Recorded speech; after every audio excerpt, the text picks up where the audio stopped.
यो हो हाम्रो चोक। हाम्रो चोकमा सबैजनालाई वेलकम छ भन्न गइरहेको छु।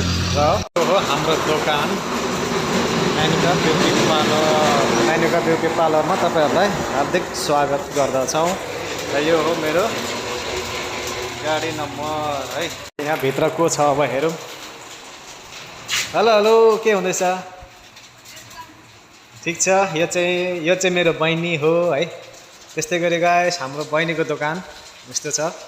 तपाईहरुलाई पनि ब्युटी पार्लरमा आउनु छ र ब्युटी पार्लरमा कुनै पनि काम छ भने आउन सक्नुहुन्छ।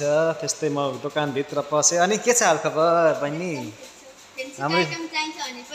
हाम्रो डल्लीले के भन्दै छिन् भने फेन्सीको आइटमहरु पनि छ अरे यता है। बिहानै आएर पूजा गरेर दोकान खोलेको छ।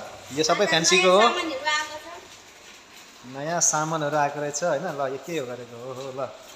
यो मोइस्चराइजर जमसुन्दरीको आस्ताबेरीको सनस्क्रिन।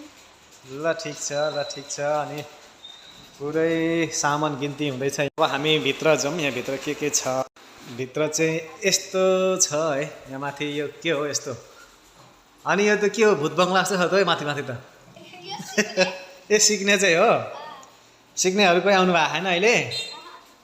ल यो सिक्ने र यो चाहिँ यहाँ चाहिँ ऐना रहेछ। मलाई पनि देखिरहेको छ। ल यहाँ मै पो देखिरहेको छु त यता त। यस्तो छ। जता पाए त्यतै मै देखिरहेको छु यहाँ। र हाम्रो डल्ली हाम्रो बहिनीको दोकान यही हो गाइस। हेर्दिनु होला। र तपाईहरु पनि नजिकै हुनुहुन्छ या कहीँबाट हुनुहुन्छ भने हाम्रो यो मेनुका ब्युटी पार्लरमा चाहिँ आउन सक्नुहुन्छ है। यस्तो छ फ्यान्सीहरु सबै। हाम्रो मेनुका ब्युटी पार्लर अर्थात् हाम्रो दोकानमा आज मै नै यसो ट्रेनिङ गर्नु पर्यो भनेर आएको। अब यसो यस्तै छ। र तपाईहरुलाई पनि ब्युटी पार्लरमा आउनु छ, केही गर्नु छ भनेदेखि हामीलाई सम्झनुहोस् अर्थात् कमेन्टमा भन्नु होला। र मलाई साथ सपोर्ट गरी र युट्युबलाई सब्स्क्राइब पनि गरिदिनु होला भन्ने आशाका साथ पुनः फेरि अर्को भिडियो लिएर आउनेछु भन्दै अहिलेलाई चाहिँ बाई बाई।